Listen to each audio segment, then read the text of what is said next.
Hey everybody, it's Tommy Canale. Welcome back to DeMarco's Pizzeria and Wine Bar here on the patio for the Jim Feist NFL Pro Football Handicapping Show, where I'm part of a panel that is all sharps and no squares, and we have our audience that is as bright as from Yale to jail. We're in our last week. Jim, Happy New Year. Welcome to 2025. Oh, thank you. Same to you. I hope that year 2025 is double what you made in 2024 in your bets. Oh, man. Well, I'll take double, but I'll take half of that. All right. That'd be good. I'll take a half a percent of whatever you Okay. double on. Okay.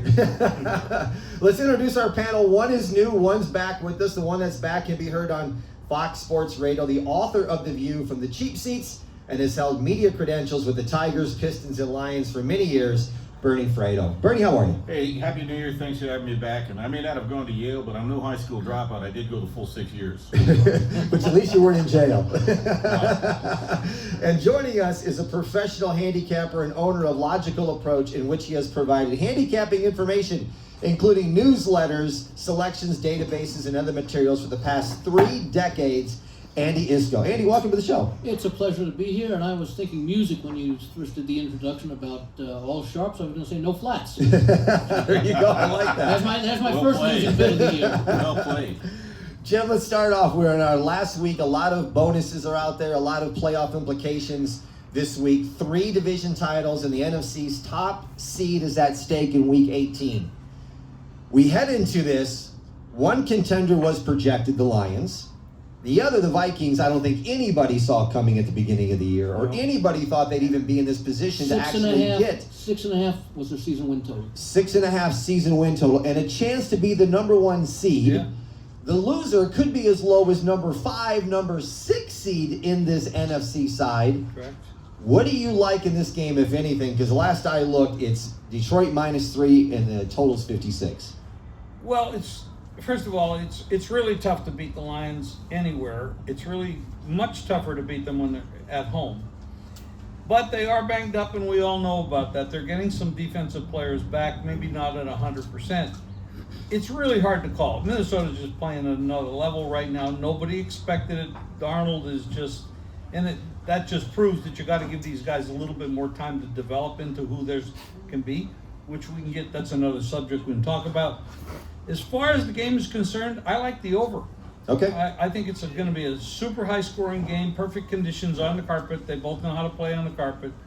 They got all the talent in the world on offense. The defense on Detroit is the one thing that's drawing them down. I mean, when they were healthy, they were playing great defense. Now they're not so healthy. So I'm looking for the over. Bernie, let me ask you this. Sam Darnold, people tried to write this guy off years ago. And I think people thought he was going to eventually just go away or implode this year. How much is his play for the success of the Vikings?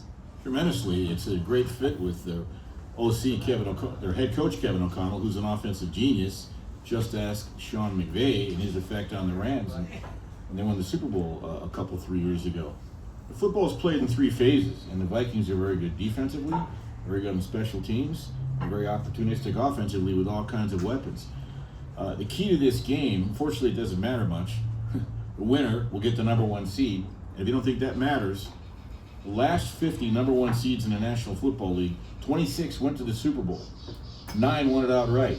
The loser of this game falls to number 5, which means you're going to have to win 3 road games on the playoffs to get to the Super Bowl. It's been done 5 times in 40 years. The last 2 quarterbacks to do it were Tom Brady and Aaron Rodgers. So this game is for all the marbles. I'll have a lot more on this game coming up. But to answer your question, you see a massive difference. Basically the same roster as last year with Kirk Cousins, and Sam Darnold on 3rd down, in the red zone, in the 4th quarter, is where a quarterback makes his bones. He's been nails. Andy, the Vikings have won 9 straight.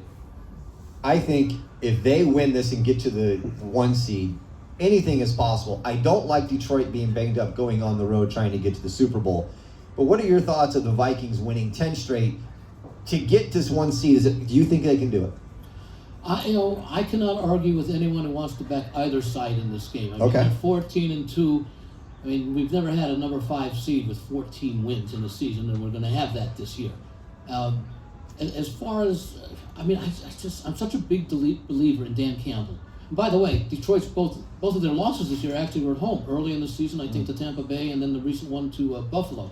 It's not going to happen. I'd love to see Cincinnati and Detroit in the Super Bowl because we might have our first 60-point winner scored in the Super Bowl. There might be if they had Cincinnati and Detroit in the Super Bowl, there might be a prop. Will either team exceed the total of the game by itself? Because with both offenses and both defenses, it's entirely possible.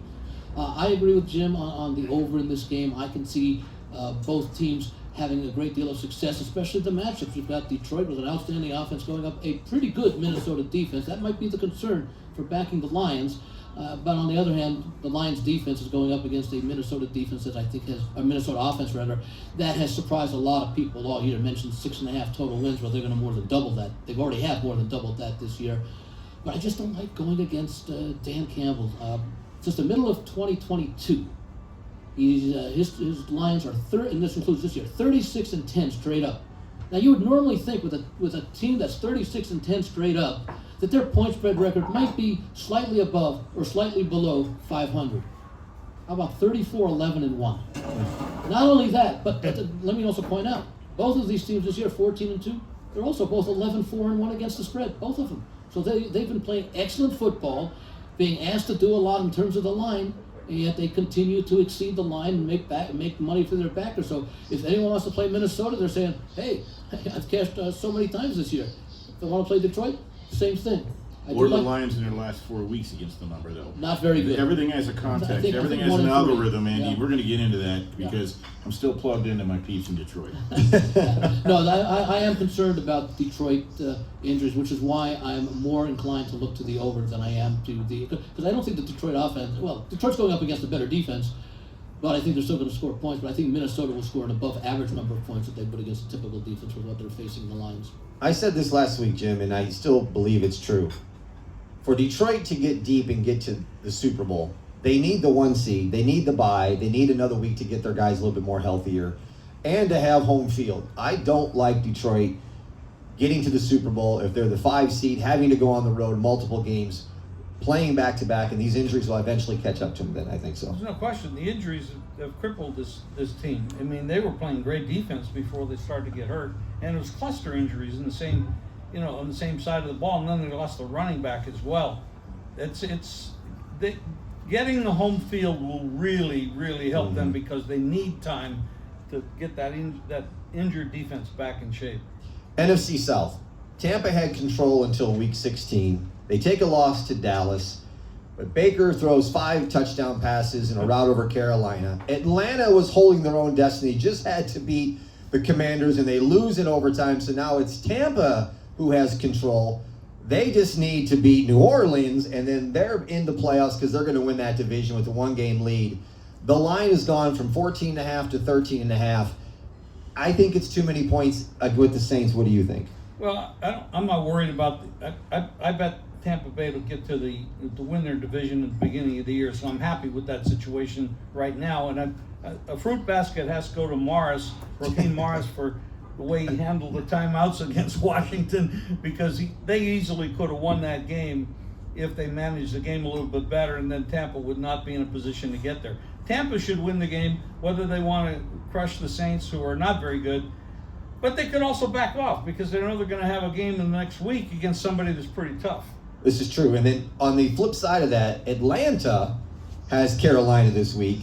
That line is 8-48. Do you like that game at all? I'd bet it over. You did bet it over. I think it's gonna go over. I think both of those young quarterbacks are gonna air it out. There's nothing to lose there. Why not? Penix looks like he's a guy that's gonna be around the league for a while. Again, I'm not real happy with Morris, but he's done okay getting them there. Let's see what happens, but I think they're gonna air it out as an over bet. Andy, do you like the Atlanta game or the Tampa game? I could certainly see in the Tampa game the under. I just don't see New Orleans being able to score a lot of points. Go back the last 4 or 5 weeks, I think what they scored, maybe they scored 19 in one game, and that was been their high for the last month and a half. And again, Tampa Bay, knowing they're going to have to play next week, maybe they do let up a little bit if they're up, say, 21-6 or something like that. What is the total on it, Andy? It's 43.5. 43, Yeah, okay. Yeah, so I can see that normally, and again, and you bring up a good point about, and Jim brought it up, a lot of these teams may get out to nice leads and realizing they have to play next week, save themselves. We'll see what happens with teams like, well, it'll be Kansas City. Well, and it can't be in the NFC because we don't know the number one seed. So Kansas City, let's see what approach they take this week, especially because they played earlier last week. So they would end up, if they rest everybody or most people this week, they will have had, depending upon when their divisional game would be, they could have had 2.5 weeks of inactivity rather than just 2. Yep. I'm going to go into the AFC North with you, Bernie. The Baltimore Ravens have a 1-game lead over Pittsburgh. They control their own destiny heading into the season finale with Cleveland. A team that upset them back on October 27th. An inter-conference game, a rival game. The line has gone from 17 to 19. Is there any possible way the Cleveland Browns could pull some kind of miracle upset and knock them off? Well, Bob Uecker wants you to home run off Sandy Koufax. It's not a 0. No, Baltimore's locked in. It's, of course, that precarious January month, but they'll wait till they're on the road in the playoffs somewhere to screw this up. There's so many better games on the board to bet. Complete waste of time to even watch this game. Cleveland could hang that number. They got, they give scholarship to their guys too. I just want to say I want to digress for just 1 second. Remember, Tampa Bay next week is either going to have Detroit or Minnesota. Yep. Okay. And Liam Cohen already beat Detroit in Detroit, so I wouldn't bet that game either. The Saints have a quarterback. There used to be a quarterback called the Snake. Remember that guy? Stabler. Kenny Stabler. Yeah. Oh, that Snake. Kenny Stabler. New Orleans has a quarterback with the name of a snake, but his nickname's not Snake because he sucks. So don't bet that game. Will you bet this game? Rattlesnake. Comes close. Bernie, will you bet this game? The Cincinnati Bengals have made things more complicated with their win in overtime over Denver. They still have advantage when it comes to the last wild card spot. They need to beat the Chiefs to clinch it. Given that Kansas City's already earned the top seed, it's been reported that Andy Reid's going to rest his starters. The line's up to 10.5 and 40. Do you like this game? Actually, the send-off line was 10.5, and I grabbed it before they changed their mind. Did you? Oh my God! Give me Andy Reid and 10.5 points. I don't care if they're starting Pee Wee Herman at quarterback.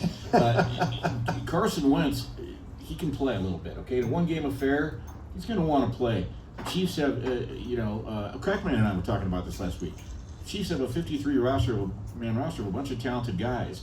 They're going to be guys getting reps, especially on defense. They're going to play. They're going to play hard. They're not going to hang that number.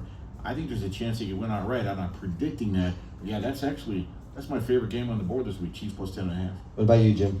I think taking the dog there is all the value. It's just too big of a number. And over history says when they have these teams that sit players and they backups, point spread wise they are positive. So it's not straight up. I'm not talking about straight up. I'm talking about point spread wise. Yeah, I would take the points. I don't think they're going to win. I think Denver will win the game, but I don't think they're going to cover the spread. What do you like any side in the Cincinnati at Pittsburgh game that's now at 1.5? This is a great talking point game. First of all, Burrow was unhappy with the management not signing Higgins, losing Mixon, not with the Chase issue, the offensive line issue. He's not happy. He's said it. You can go anywhere. You can lose. You can get hurt. But we need the management to step up and support the team. I'm not going to use the word cheap because, Go ahead. But the word cheap, the Cincinnati Bengals are a frugal, that's a great word, frugal organization. They really don't support the team the way a lot of other teams do. Their defense is terrible. We know that it's a high school defense. And they're going to give up points. Now, the question is, Pittsburgh already being in the playoffs, are they going to just go out there, go through the motions, go to the playoffs, end up probably in Baltimore if they lose the game? I don't think they want to go to Baltimore. I wouldn't want to go to Baltimore if I had a choice of winning the game. They've already lost 3 in a row, and they look like crap. So Tomlin's all over them, and the players are all over themselves because they're a prideful group. That organization's always been a prideful group. I think they're going to come to play, but the odds makers are not looking at it that way. They're saying, oh, Cincinnati needs the game, Pittsburgh's already in, therefore we're going to make Cincinnati the favorite. If I'm Pittsburgh, I'm coming to play. I'm going to play hard. I'm going to try to get back on track, and I'm going to go to Houston the following week rather than Baltimore. Right. And that's how I would look at it as a team, collectively and individually.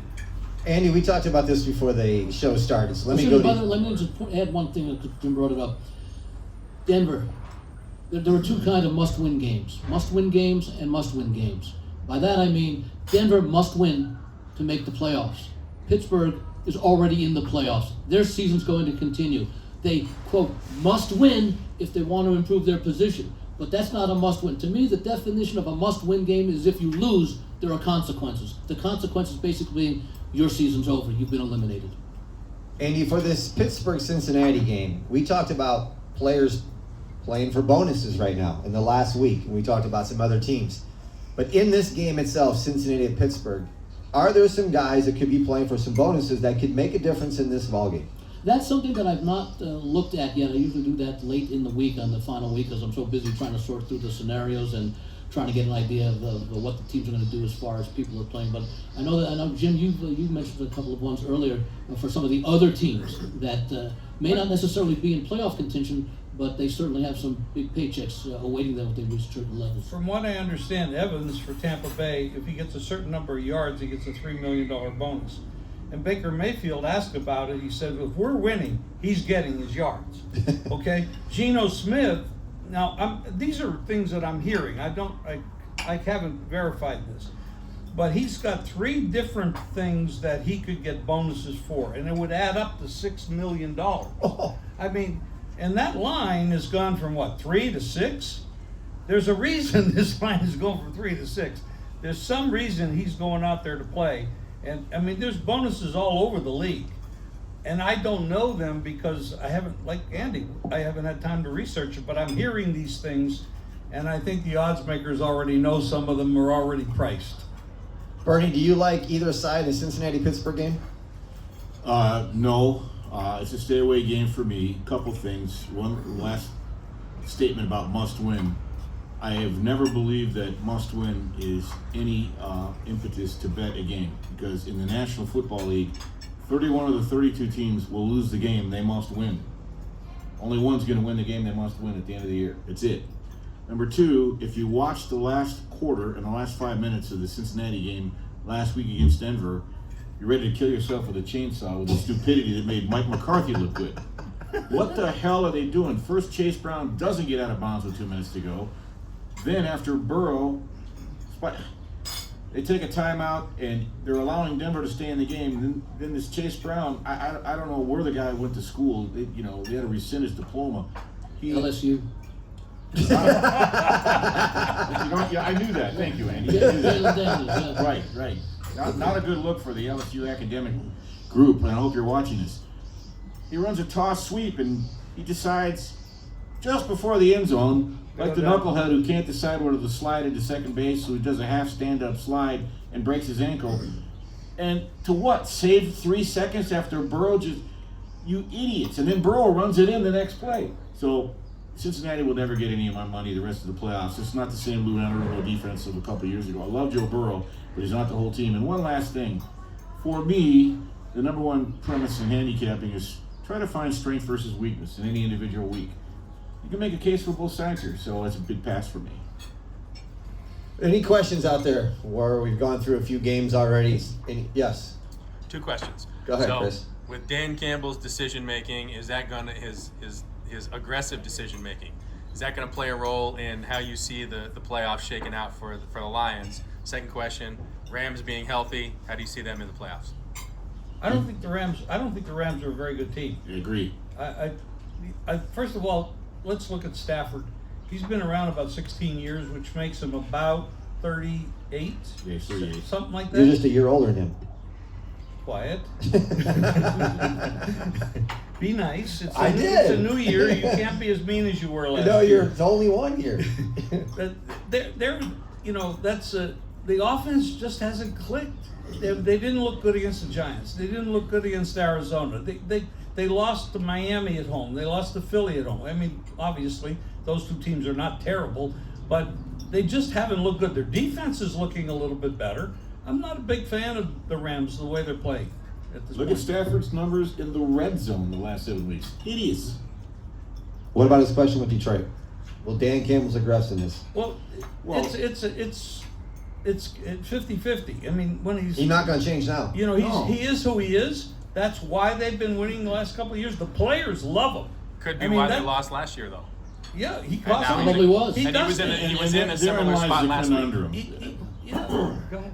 I cut you off. Go ahead, buddy. He does. He wins you. That's how he got there, Right. and then how he lost. And that's why his players love him, by the way. He doesn't get there if he doesn't play like that.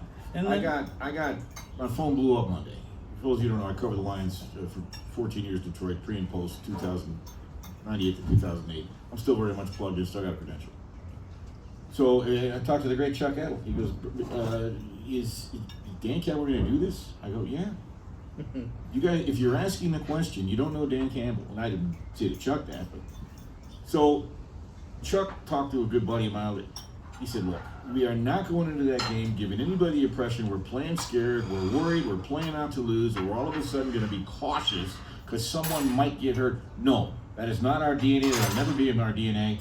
And then privately, I'm told that he was channeling the 2007 New York Giants, who could not improve their wild card position. However, they wanted to knock off the New England Patriots. They voted to a man. We playing to arrested. That game, the Giants were catching 7.5 at home, and they easily could have beaten them. They didn't. To a man, they said that energized us, that revitalized us. We mowed through the playoffs, the wild card. Lo and behold, played the New England Patriots in Super Bowl 42 and beat them. Campbell wants that mentality. Problem is they are so banged up on defense, and I have to get to this point. It's critical. We talked about this after the Thanksgiving game. The second half, I said Caleb didn't figure out how to play quarterback. The pass rush can't get home. It's a domino effect. You lose Aiden Hutchinson, no longer draws that double team. You lose Alex Anzalone. You lose Rodrigo, the floater, 2 defensive backs. You saw a team in San Francisco Sunday night, Monday night, move the ball at will. In the last 5 weeks, did you know the Lions ranked last or second to last in 5 key defensive metrics? Yards per game, yards per play, points per game, first downs, quarterback, opponent, QBR. They're about to go into the Super Bowl tournament having given up 32 points a game in the last 6 weeks. No Super Bowl winner has ever given up, on average, more than 16.7 points a game that got to the Super Bowl game. This is not going the way it should be going. These defensive issues are real. They're real. you just made a great case of why I'm betting the over. Thank you. No argument. Well, listen, both teams are going to score. Yes, they You got are. Yes, perfect they are. conditions. Yes, Yes. Any other questions out there?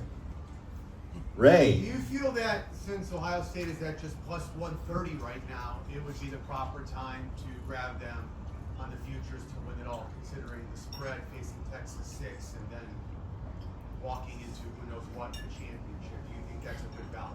He's asking if Ohio State plus Well, 130 is worth it's a good taking it value to win in the theory, championship. but you're going to still need 2 outcomes, right? Yeah. So I'm almost wondering if you bet a mechanical parlay. I'm not sure what the money line is right now. And then if they get to the final game, just a theory. I don't bet futures much. I like mechanical parlays. Yes, sir, over here. We talked last week about the Kansas City Chiefs probably being the #1 seed. They are the #1 seed now. Knowing that the NFL wronged them by forcing them to play 3 games in a 10-day window, now they have 19 days off. They're at home against a weak sister before they have to play either Baltimore or Buffalo. You like them to go to the Super Bowl? The question is, I hang on, let me actually- repeat I- that. So the question is, Kansas City now played 3 games in 10 days, now is 19 days off to get healthy. Do you like them to go to the Super Bowl at home? I personally do. Yes. Okay. And I'll tell you why, Scott. Let's just do a real quick roll call. Who is going to go in there to Arrowhead, Geehaw, whatever, in January? It's going to be the Chargers? No. Is it going to be the Colts? The Ravens? I don't think so. Look at the numbers that Lamar Jackson has put up against Steve Spagnuolo defenses. It's a fact. Is it going to be the Buffalo Bills? They did it once, could they? They're the team that might be a little scary. I can't see anybody going through Arrowhead. The 19 days off does not worry me. You got a Hall of Fame coach, you got a Hall of Fame quarterback, Hall of Fame tight end, you got Hall of Fame DNA that's already won back-to-back Super Bowls. And if you look at the history of the prior 5 teams who won back-to-back Super Bowls, including Chuck Noll's Steelers, Vince Lombardi's Packers, Bill Belichick's, some of them didn't even make the playoffs the next year. And these guys are 15-1. And in that 11-day stretch, The Chiefs scored 34 points a game and whomped everybody, and now they're getting even healthier. I think they'll know how to figure this out. Andy, do you think they can win the Super Bowl? Oh, absolutely. I mean, take a look at what they did last year when they lost to the Raiders on Christmas. Then all of a sudden they picked everything up and they started their role that they started this year, right about the same time. I kind of think Kansas City took you got to realize this team's been in the playoffs 6, 7, 8 years in a row. That's a lot of extra football that they've had to play. Probably the equivalent of a season and a half, or at least more than a season that they've played. So largely a lot of the same key personnel. They're years older now. I kind of think they took the approach this season that, hey, if we just have to do enough to win, that's fine. We don't care about covering point spreads. We just care about putting up wins. And that's why I think we've seen this team be involved in so many one-score games that we haven't seen them be involved in the past. And I forget what their record is in one-score games. It's something like 8-1 or something like that. So they're winning the games close. And now, sometimes they're in jeopardy, like against Denver. They were fortunate against Cincinnati. But the way they are playing right now is the way that you want a team to be playing, and they're playing with that confidence. I read something where Kansas City's been playing with their food all year. Now they're getting serious, and it kind of looks that way. And with Spagnuolo, who, in my opinion, is the best defensive coordinator in the business, and Andy Reid, who knows a little bit about football, and Mahomes, you got so much talent. Pacheco's back. I mean, you got Brown, Hollywood's there now. They're just, it's all coming together. And yeah, I think they're going to get to the Super Bowl. Jim, let me ask you something. Saquon Barkley, I heard that he's going to rest. Yes. And he's 101 yards to break Eric Dickinson's record. It's the right decision because... You like these decisions, correct? Absolutely, because if you play him, you have to play the entire offensive line. You can't put him out there with a bunch of, backups. He's got to play the entire offensive line. Now, suppose the first half he only gets 40 yards. Now, he's got to get to 104, which means you got to play the entire offensive line and him for the whole game to get to that. So you make a commitment early. I'm going to do this and go all the way with it, or I'm not going to do it, and I like the decision. We're not playing an individual game here. We're playing a team game, and it's a team game. They want to win the Super Bowl. The rest of the players want to win the Super Bowl. And so you sit them. I would think Saquon Barkley's got some kind of bonus in his contract if he breaks this record. Bernie, would you sit him or play him? Well, it's honestly, it's a highly personal decision, but I support the decision they've made. As Woody Hayes once said, 3 things can happen and 2 are bad. So I don't think he should play, but if he played, I would support it as well. Think about it, guys. In the decisions we make in life and the decisions they make in football, or this one, 2 words, risk-reward. What's the reward? Maybe he breaks the record, maybe doesn't. What's the risk? Potential injury, wear and tear. They're going to have to play a game the following week. So if he would have said, I'm playing, screw Eric Dickerson, stop crying in your beer, I'd say, okay, it's a personalized decision. Andy? I would say this. I think we saw it with the Yankees a few years ago where CC Sabathia needed like one more star or one more striker or something, didn't get it, the Yankees gave him the bonus. I would think the Eagles would do the same. I got a good point, Andy. That's a good point. I actually think I think that's on the table. Yeah. Let me ask you guys this. Excuse me. MVP, is it Josh Allen or Saquon Barkley? Oh, they always give it to the quarterback, don't they? You don't think he's got a legit chance? There's an argument to give it to a lot of people in the league that All right. have had great years. I've even heard Lamar Jackson's name in there, but How about the tight end from Vegas? I mean, there's a lot of Brock great Bowers. players, but it always goes to the quarterback. So, He'll get Rookie of the Year. Well, no, he won't. Jalen Daniels will get Rookie of the Year. That's true. yeah. A quarterback. Yeah. Well, you got to remember, Buffalo winning to beat Kansas City, beat Detroit. This is the best team they've had. Stephon Diggs, as we believe, would be addition by subtraction. I think the MVP is Josh Allen, but the problem is, it's like your favorite noodle in a plate of spaghetti. It's subjective, right? You guys, and I don't know why. I'm stealing that, Bernie. I don't know why. Someone explained to me. You guys brought up a great point before the show. Why the hell don't they, have the transfer portal after the playoff? Why don't they vote on these things after the damn Super Bowl? Yeah. Jimmy, you talk about resting the players. Yes. When did they rest Jim Brown or Jim Taylor or John No. Riggins? When did they rest? Yeah, you're right. They didn't rest Jim- Brown or No, Riggins. Don't get it started. No, when So, did they Load rest- management. I'm with you. I mean, They're paid. These guys are paid a lot of money. But you're saying you're okay with the decision with not the to load play. management crap that they do. I mean, how many times did you see Larry Bird sit? I mean, it's a different generation. What's the deal about resting? What are you paying these guys for? They What don't- are the customers going to the game? Who they want to watch? They don't pay them enough money. That's the problem. 50 billion isn't enough. That's right. Who are these kids They need another going- fence around their compound. Who are these kids? These days they do, spending their unfortunately. money for these kids to go watch Hey, them play? It's a soft generation. That's what it's You know, right entitlement. before time, you bring up a great point. It's all sports, okay? Yeah, it is. Right before Tommy sort of died at the ripe young age of 91 or whatever, he had the best quote of all. He goes, "I'm sick of today's athlete." He goes, "All these guys, every team's got 4 team doctors, 6 team trainers, a masseuse, a therapist, a mental, pa pa pa pa pa." He goes, "Back when I was playing, we had 1 trainer, 1 bottle of rubbing alcohol, and the son of a bitch usually drank it all by the 7th inning." That's like when they asked Ty Cobb when he was like 60 years old, 65 years old. What do you think? What would you hit against Roger Clemens or Sandy Koufax? He says probably about 270, 280. He says he said I'm talking now.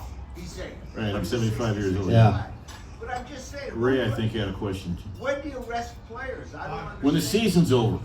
Yeah, that's it. Right. I'll just I have a question, but I'll address that one. The reason they arrest players now is so they don't walk around the airport like Mark Gastineau. Okay, that's why you arrest a player. We've learned things over time. We've learned Things we've learned, okay? But back to my serious question. I did touch one of the bonus. Which one? Props? Yeah, Cortland Sutherland over 66 yards just because I had to. FOMO, whatever, not much, a sprinkle. He needs 58 yards to get the bonus. He's the number 1. I think it can happen with the whatever, I don't know. But with Geno Smith, you know, in that big bonus, what do you guys think? Have you guys looked at the bonuses? What do you think is the best bonus bet of the week if you guys looked at the props at all? I think Evans is going to get the over in yardage, because Baker's come out and said it. If we're winning, he's getting the yards. To me, that's dedication. That's focus. He wants his wide receiver to get the $3 million bonus, and he's going to get it for him. I like it. And so here's a great question. How much is that baked into the cake when the bookies post the number? Well, it has to be. There you go. For So sure, it at has to what be. point now do you try to reach around and thread the needle and say, okay, 73 yards, I think you can do it, but if it gets bet up to 81, I don't know. It's a mental mind gymnastics thing that I don't know. It's hard to quantify. I'm the wrong guy to ask. I'm not a prop player. Been betting since 1986, but you find your lane in this business, okay? Go ahead, Scott. I want to expand on what the gentleman said, that we've learned a few things over the years as far as load management, resting players. But if that were true, and I'm not convinced that it is, why doesn't every player, per your point with Gastineau, Brett Favre has gone on record as saying he's suffered thousands of concussions. I'm pretty sure he was having a concussion when he said that ridiculous statement. Thousands of concussions. His words, not mine. Do you feel, I mean, if it was true, why wouldn't all these players wear the Guardian, which I understand is cosmetically unappealing, but if you're really concerned about CTE and concussions, forget load management, play the game, wear the Guardian. What a great question. And someone who covered the NFL still plugged in. Don't tell anybody. NFL players aren't worried about concussions. They're worried about their knee. You blow up my knee, I might not play again, or I'll miss a year. Concussion, dude, I played high school football. I guarantee I had concussions. Yogi Berra once got clunked in the head. He came to, and the umpire says, "Yogi, you okay?" He goes, "I don't know." He goes, "Who's the president?" He goes, "I didn't know that before I got hit in the head." They've been getting concussions since Moby Dick was a minnow. Let me ask you guys It's also ego, macho. These guys are macho. They're high. They don't want to come out of the guys. game. You know it's not. And they You've don't seen it want. with your They own don't eyes. want to show any weakness. If you ask them, they'd play without helmets. You know, I mean, they're just And who also, they are. and also, those guys do think the dome looks kind of dorky, so they want to look cool too. Trust me, the cool factor is in with these guys. Yeah. I'm curious if any of you guys jumped on this. Jets versus Miami's gone from 2.5 down to 1. Jets talked about interviewing Ron Rivera for the game. Did you get on it? Because this game, yeah, Ron Rivera's name is being interviewed. No, please no. Better off with Geraldo Rivera. But I saw the number. I saw the line. Now it's gone from 2.5 down to 1. I'm like, There's been money moved on this. Are you the side of this? On what? On the Jets-Miami game. I didn't play the game at all. Bernie, did you? Nope. I don't know how you could possibly bet this game. Tua is not playing, and if you've been paying attention to the Jets all year, my God. No. How many times do you need a concussion to keep betting on the Jets?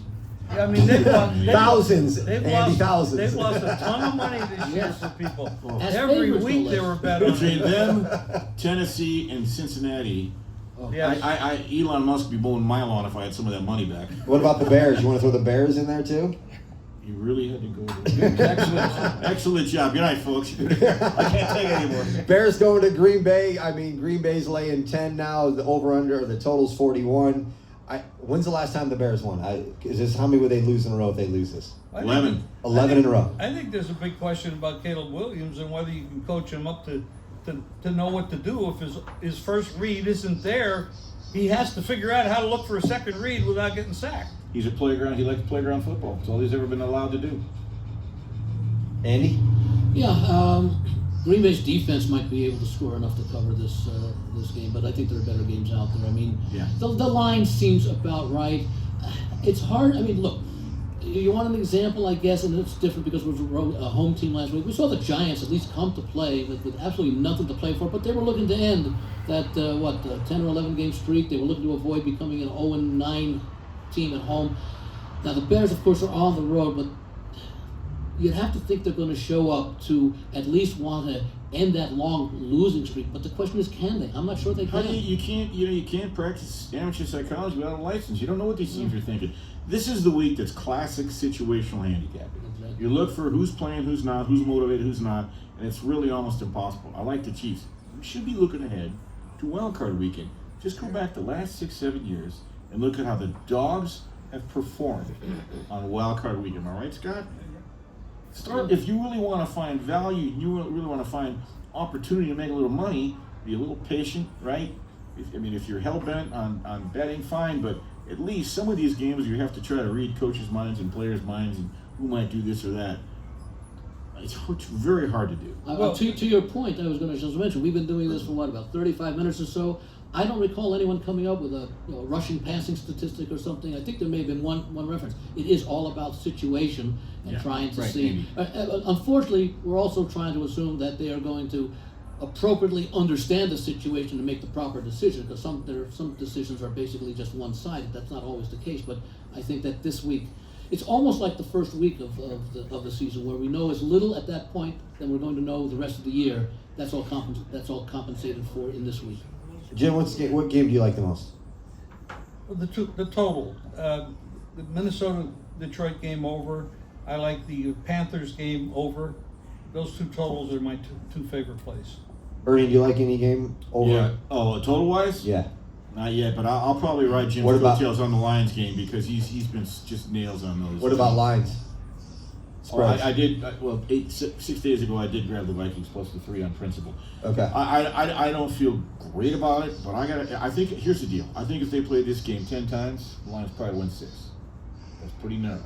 Okay. Mm-hmm. I've just given you the statistic on the Lions defense. You guys possibly remember our show after Thanksgiving when I was railing on the Lions defense. I said, guys, the next 4 weeks, this is going to have a genuine cumulative effect, and it has. Okay. How's that going to manifest itself Sunday against an extremely prolific offense? Whew. I want to take the team with the points. But am I saying I feel super great about it? No. Chiefs, 10.5. Goodness gracious. If that doesn't catch, this thing's fixed. Andy, any particular game? A couple of the games, Bernie talked about it. I think we all talked about it. The Chiefs plus the points. They could win it just on their defense. And Denver's defense has not looked very good itself over the last few weeks. So maybe even with a second-string team on offense for the Chiefs, they could put up enough to stay under that number. Actually, one of the games that has a modest point spread is Arizona. 49ers. 4.5 against the 49ers. I liked what I saw out of Arizona last week. Maybe because I was against them with the Rams. It was a great spot for the Rams. It turned out didn't need it. But I liked the way that they played last week in defensing the Rams. And they played because they had just been eliminated the week before. They played hard. And I would have thought the Rams would have played extremely well, considering they got blown out by 31 points when they played at Arizona earlier. And that was not There's the case. something to look at. Jonathan Gannon, who's the first-year coach in Arizona, I think a lot of and I've talked to a lot of people who think a lot of them. The 10 years I covered the Lions, the final year was 2008 when Rod Marinelli went 0-16. He only said one thing that made sense all year, and that is 100% of what you do is observed 100% of the time by somebody in the NFL, and it's going to be on tape usually. You want to keep working in this league, and maybe here, maybe next year somewhere else. I think Jonathan Gannon is able to get in front of his group and have that kind of speech. Yep. Right? And I don't like to have two outcomes in a game. You might be willing to pair that up in a money line parlay, but I would take a look at Arizona because it would not surprise me if San Francisco's milled in. Well, not only that, look at all the injuries that San Francisco has. Right. Why would they play anyone with any significant or maybe even a minor injury, and that includes Brock Purdy? Why would they? I don't think Purdy's playing. I don't think he's playing. Well, yeah, He's he hurt. shouldn't, but He's hurt. there are other plays as well. You know, you talked about one of the most important things that a lot of people don't bring up when we're talking about 2-point decisions, 2-point Coaching.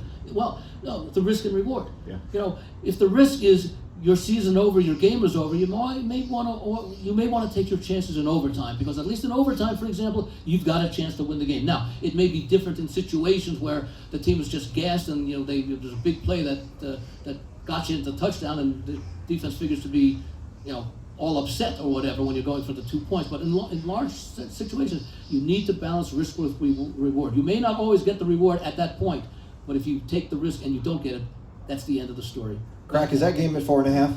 Yep, solid 4.5. Solid 4.5? Yep. And Baltimore just went to 20 almost everywhere. Baltimore's up to 20. Wow. Wow. You can't get there fast enough, can you? That's why when you Deshaun Watson decided he's going to play, or Is that the first half line? That's why I thought when you asked the question, I think at the very top, do you think Baltimore can? I thought you were going to say cover the point spread, as opposed to just win. Anyway, Cleveland could win the game. I thought you were going to talk about was Cleveland able to cover that point spread. Apparently, a lot of us are thinking no right now. At least those are. Yeah. well, I actually would expect them to, but that doesn't mean they're going to, and that doesn't mean I'm betting it. It's just, I don't know. It seems like every time these two teams meet, Cleveland has. Sometimes teams just have other teams' numbers. I don't know if they can pull it off, but You see what I got? I don't know. Cleveland with Baltimore. It's just these two teams. I think Baltimore wins. Well, you Will I know be why? completely shocked Because if Cleveland I read wins?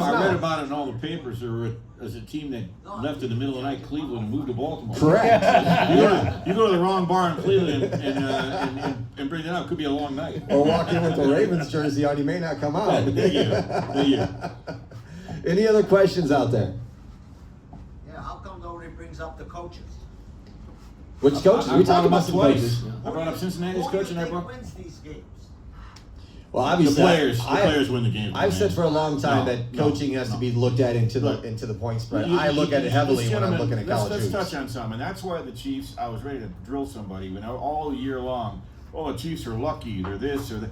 When a situation demands greatness in those high leverage moments where heat gets hot and it's hard to breathe, coach can make the decision, but the players have to execute. Right.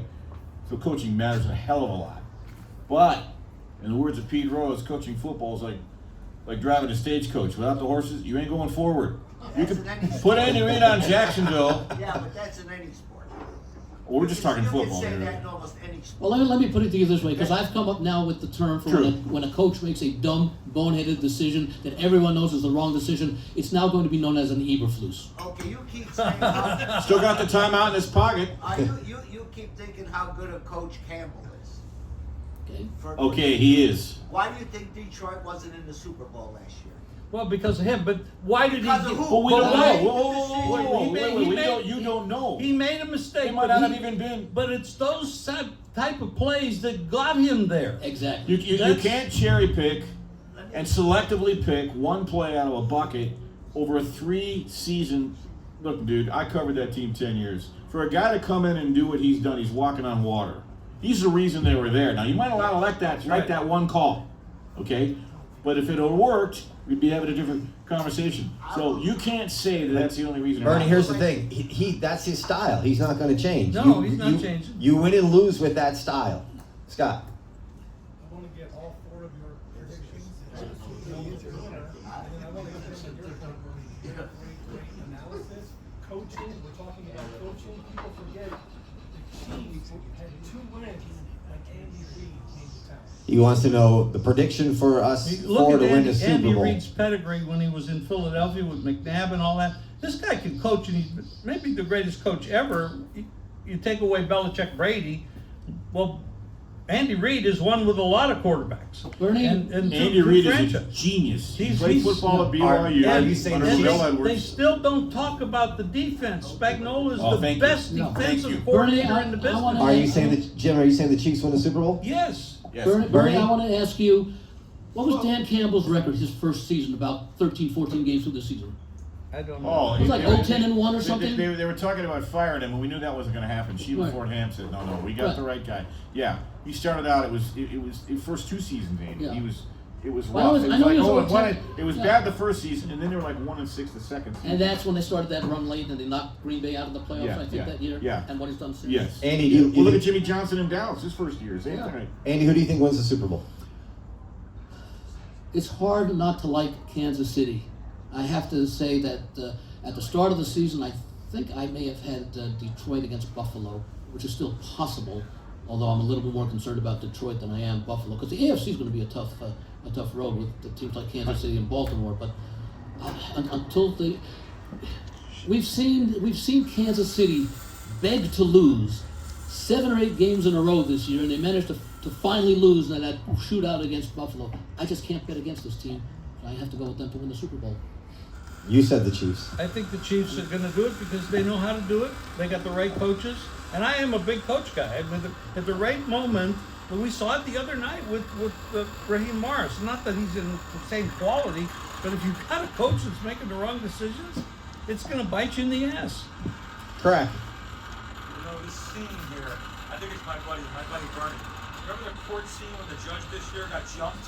Yeah. It Yes. seems like whenever you're on Yeah, the yeah. show, someone wants to jump the stage. I don't know who this gentleman was, but he got up. I was like, oh, please don't. Jump the stage. You know, somebody I'll have to warm up, stage. man. He brings the best out of people. Yes, doesn't he does. Yes, he does. God to love every son. Any other comments before we close the I'm show? trying to wonder if my batteries in my pacemaker just died or some damn thing. What's going Yeah. on? All right, I like Kansas City. You like I do. Kansas City. And I think Philadelphia will be their opponent. All right. Well, you know, we One haven't last talked, question. We haven't talked at all about Philadelphia. Hold on. Their name, that didn't come up at all. One last question right here. Super quick. One's a comment, one's a question. Do you think the line, the Cleveland Baltimore line, would be 20 if Winston was starting? Probably 30. DTR is garbage, but secondly, that Geno Smith incentive is 3 things for $6 million. Seattle win, 70% completion rate, and 186 yards passing. Okay, that's it. Huh? Yeah, Good, That's good $6 stuff. million. Now, Right. as far It's as $2 million per. if Winston was starting, the over would be almost Guaranteed? nuts because he scores for both teams. Yeah. He's he doesn't care who you are. He throws you the ball. It's Ray, a lot last of question fun. before we close it Not up. a question, but the comment, of course, you know that Geno Smith everywhere is 245. You know, they know too. Vegas knows. I mean, you guys just said that. You just said that. They know too. I mean, they put it at 245. I guess the question is that too big of a price or not? I mean, that's a judgment that you have to make. Yeah. What's that, his completion percentage? 70, yeah. 245? You say there's 3. What were the 3 again? It's 186 yards passing. The completion percentage for the game, which would be totaled over the year, 70% for, and then the win. Okay. And then the one. So it's $2 million per. I see. Per That's- bonus. That's a lot of Yeah. money for one game. I mean, That's why I went to 6.5, I think. Yeah. Yeah. For sure. Next week we're going to be joined by Gil Alexander and Todd Dewey. So Jim, we'll see those guys next week. Okay. Round about a round of applause for Andy Iskoe, Bernie Fratto, everybody. The man, the myth, the legend, Jim Feist. My name's Tommy Canale. I'm the host moderator of the Jim Feist Pro Football Handicapping Show from DeMarco's Pizzeria and Wine Bar, where the good times roll and the wine flows. We'll see you next week. Good luck on your bets, everybody. Until then, we're going to give away some wine. Stay tuned. We'll give away some wine here.